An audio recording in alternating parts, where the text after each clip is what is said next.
Hello, good morning. എല്ലാവർക്കും എൻ്റെ YouTube ചാനലിലേക്ക് സ്വാഗതം. ഇന്നത്തെ വീഡിയോയുടെ ടൈറ്റിൽ ദ ജീൻ, നമ്മുടെ ശരീരത്തിനുള്ളിലെ രഹസ്യ ലിപി ജീവിതത്തെ എങ്ങനെ രൂപപ്പെടുത്തുന്നു.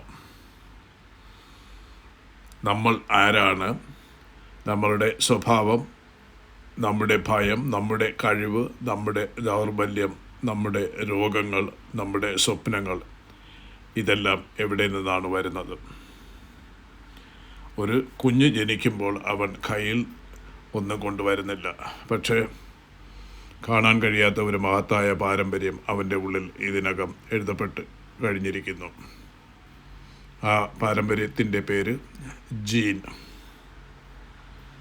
ഒരു ചെറിയ കോശത്തിൻ്റെ ഉള്ളിൽ അതിലും ചെറുതായ ഒരു നൂലിഴയിൽ മനുഷ്യജീവിതത്തിൻ്റെ ഭൂപടം ഒളിഞ്ഞിരിക്കുന്നു.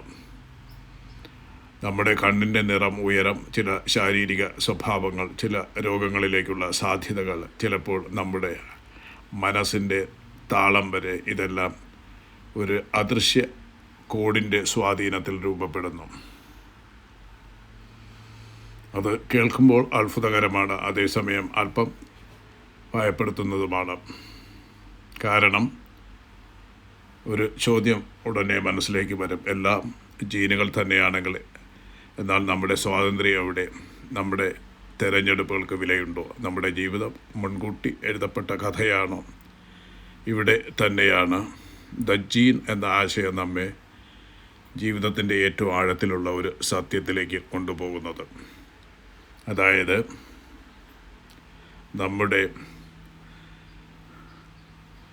അതായത് നമ്മുടെ ഉള്ളിൽ ഒരു കോഡ് ഉണ്ടാകാം, പക്ഷേ ആ കോഡ് നമ്മുടെ വിധിയെ പൂർണ്ണമായി നിയന്ത്രിക്കുന്നില്ല. ജീൻ ഒരു തുടക്കമാണ്, അത് അന്ത്യമല്ല.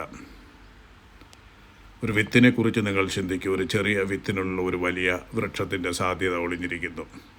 പക്ഷേ ആ വിത്ത് മണ്ണിൽ വീഴണം, വെള്ളം ലഭിക്കണം, വെളിച്ചം ലഭിക്കണം, കാറ്റിനെയും മഴയെയും നേരിടണം. അങ്ങനെ മാത്രമേ അത് ഒരു ഫലവൃക്ഷമാവൂ. മനുഷ്യ ജീവിതവും അതുപോലെയാണ്. ജീനുകൾ നമ്മുടെ ഉള്ളിലെ വിത്താണ്, പക്ഷേ പരിസ്ഥിതി, അനുഭവങ്ങൾ, ശീലങ്ങൾ, ചിന്തകൾ, തീരുമാനങ്ങൾ, ബന്ധങ്ങൾ, വേദനകൾ, പ്രതീക്ഷകൾ, ഇവയാണ് ആ വിത്തിനെ വളർത്തുന്ന മണ്ണും വെള്ളവും വെളിച്ചവും. അതുകൊണ്ട് തന്നെ ഒരാളുടെ ജീവിതം ജീനുകൾ മാത്രം തീരുമാനിക്കുന്നില്ല. ഒരു മനുഷ്യൻ്റെ ഭാവി രൂപപ്പെടുന്നത് അവൻ എന്ത് പാരമ്പര്യം കൊണ്ടുവന്നു എന്നതുകൊണ്ട് മാത്രമല്ല, അവൻ ആ പാരമ്പര്യത്തോട് എങ്ങനെ പ്രതികരിച്ചു എന്നതുകൊണ്ടുമാണ്. ഇന്ന് ഇത് നമ്മൾ ജീവിതത്തിൽ വളരെ ആഴത്തിൽ മനസ്സിലാക്കേണ്ട ഒരു കാര്യമാണ്. കാരണം പലരും തങ്ങളുടെ പരിമിതികളെ, എൻ്റെ സ്വഭാവം അങ്ങനെയാണ്, എൻ്റെ കുടുംബം ഇങ്ങനെയാണ്, എനിക്ക് അതിനുള്ള കഴിവില്ല, ഞാൻ ജനിച്ചതേ ഇങ്ങനെയായിട്ടാണ് എന്നൊക്കെയായി വിശദീകരിച്ച് ഒതുങ്ങിപ്പോകുന്നു. അവരുടെ വേദന സത്യമായിരിക്കുക, അവരുടെ സാഹചര്യങ്ങൾ കഠിനമായിരിക്കുക, അവർക്കുള്ളിൽ ചില ജനിതക പ്രവണതകൾ ഉണ്ടാകാം, പക്ഷേ അതൊന്നും അവരുടെ മുഴുവൻ കഥയല്ല. നമ്മുടെ ഉള്ളിൽ നമ്മുടെ ജീനുകൾ നമ്മെ സ്വാധീനിക്കാം, പക്ഷേ നമ്മെ നിർവചിക്കാൻ അവയ്ക്ക് അവകാശമില്ല. നമ്മുടെ ഉള്ളിൽ കോപത്തിൻ്റെ ഒരു പ്രവണത ഉണ്ടാകാം, പക്ഷേ സമാധാനം പഠിക്കാൻ നമുക്ക് കഴിയും. നമ്മുടെ കുടുംബ ചരിത്രത്തിൽ രോഗങ്ങളുണ്ടായിരിക്കാം, പക്ഷേ ആരോഗ്യമുള്ള ശീലങ്ങൾ തിരഞ്ഞെടുക്കാൻ നമുക്ക് കഴിയും. നമ്മുടെ ഉള്ളിൽ ഭയം കൂടുതലായിരിക്കാം, പക്ഷേ ധൈര്യം അഭ്യസിക്കാൻ നമുക്ക് കഴിയും. നമ്മുടെ മനസ്സിൽ ഇരുണ്ട ഓർമ്മകൾ ഉണ്ടായിരിക്കാം, പക്ഷേ വെളിച്ചം തേടാൻ നമുക്ക് കഴിയും. ഇതാണ് മനുഷ്യൻ്റെ മഹത്വം. പ്രകൃതി നമ്മെ ഒരു രൂപത്തിൽ സൃഷ്ടിച്ചേക്കാം, പക്ഷേ ജീവിതം നമ്മെ വീണ്ടും വീണ്ടും പുനഃസൃഷ്ടിക്കാൻ അവസരം തരുന്നു. ദ ജീൻ നമ്മെ ശാസ്ത്രത്തിൻ്റെ അത്ഭുതം മാത്രം പഠിപ്പിക്കുന്നില്ല, അത് നമ്മെ വിനയവും പഠിപ്പിക്കുന്നു. കാരണം ഒരു ജീനിൻ്റെ ചരിത്രം എന്നത് ശാസ്ത്രജ്ഞരുടെ വിജയങ്ങളുടെ കഥ മാത്രമല്ല. അതിനാൽ മനുഷ്യൻ്റെ അതിൽ മനുഷ്യൻ്റെ അഹങ്കാരത്തിൻ്റെയും കഥയുണ്ട്. ജനിതക ശാസ്ത്രത്തെ തെറ്റായി ഉപയോഗിച്ച് ചില മനുഷ്യരെ മികച്ചവർ, ചിലരെ താഴ്ന്നവർ എന്ന മുദ്ര കുത്തിയ ചരിത്രവും അതിലുണ്ട്. നാസി യുജനിക്സ് പോലുള്ള ഇരുണ്ട അധ്യായങ്ങൾ നമ്മെ ഓർമ്മിപ്പിക്കുന്നത് ഇതാണ്. ശാസ്ത്രം ശക്തിയാണ്, പക്ഷേ ധാർമ്മികത ഇല്ലാത്ത ശക്തി നാശമാണ്. അതുകൊണ്ട് തന്നെ ജീനുകളെക്കുറിച്ചുള്ള അറിവ് നമ്മെ അപമാനികളാക്കരുത്, അത് നമ്മെ കൂടുതൽ കരുണയുള്ളവരാക്കണം. കാരണം ഓരോ മനുഷ്യനും ഒരു കഥയാണ്. അവൻ്റെ ശരീരത്തിനുള്ളിൽ ഒരു പാരമ്പര്യ ചരിത്രമുണ്ട്. അവൻ്റെ മനസ്സിനുള്ളിൽ കാണാത്ത മുറിവുകളുണ്ട്. അവൻ പോരാടുന്നത് നമ്മൾ കാണാത്ത യുദ്ധങ്ങളോടാണ്. ഒരാൾ വിഷാദത്തോട് പോരാടുന്നുണ്ടാകാം, മറ്റൊരാൾ ഭയത്തോട്, മറ്റൊരാൾ കുടുംബത്തിൽ നിന്ന് വന്ന രോഗസാധ്യതകളോട്, മറ്റൊരാൾ തൻ്റെ സ്വഭാവത്തിൻ്റെ ഇരുണ്ട വശങ്ങളോട്. ഇവയെല്ലാം മനസ്സിലാക്കുമ്പോൾ നമുക്ക് മറ്റുള്ളവരെ വിധിക്കാൻ കുറയും, മനസ്സിലാക്കാൻ കൂടുതലാകും. പക്ഷേ ഇതിൽ ഏറ്റവും പ്രചോദനകരമായ ഭാഗം മറ്റൊന്നാണ്. നമ്മുടെ ശരീരത്തിനുള്ള ഒരു ചരിത്രം എഴുതപ്പെട്ടിട്ടുണ്ടെങ്കിലും നമ്മുടെ ആത്മാവിൻ്റെ കഥ ഇപ്പോഴും എഴുതിക്കൊണ്ടിരിക്കുകയാണ്.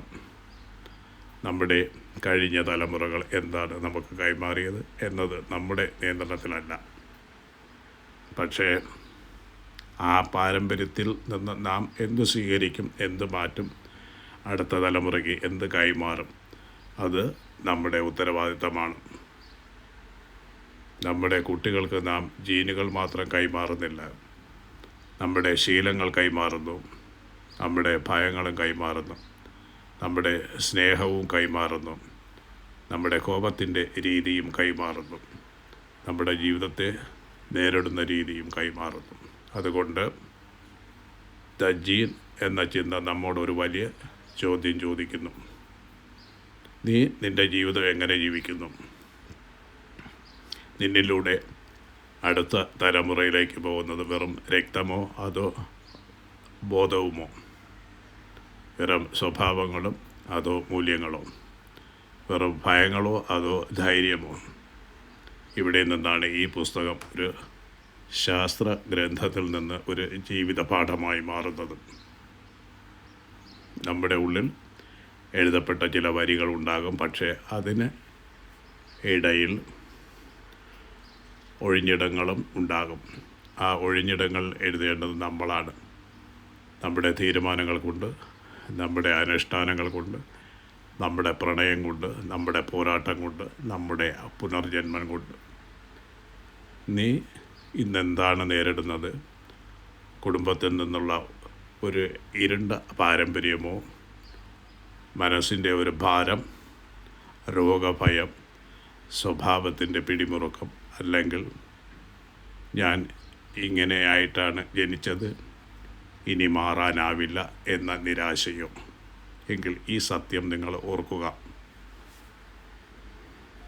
നീ ഒരു ജീനിൻ്റെ ഫലം മാത്രമല്ല, നീ ഒരു തീരുമാനത്തിൻ്റെ ഫലവുമാണ്. നീ ഒരു പരിസ്ഥിതിയുടെ ഫലവുമാണ്. നീ വീണ്ടും ഉയർന്നെഴുന്നേൽക്കാനുള്ള കഴിവിൻ്റെ തെളിവുകളുമാണ്. ജീവിതം നിന്നെ പൂർണ്ണമായി സ്വതന്ത്രനാക്കുന്നില്ല, പക്ഷേ പൂർണ്ണമായി ബന്ധിക്കുകയും ചെയ്യുന്നില്ല. അത് നിനക്കൊരു പരിധി തരാം, പക്ഷേ ആ പരിധിക്കുള്ളിൽ നീ എങ്ങനെ ജീവിക്കും എന്ന് തിരഞ്ഞെടുക്കാനുള്ള അവകാശം തരുന്നു. അതുകൊണ്ട് നിൻ്റെ ദൗർബല്യങ്ങളെ ഒരു അന്തിമ വിധിയായി കാണരുത്. അവയെ മനസ്സിലാക്കൂ.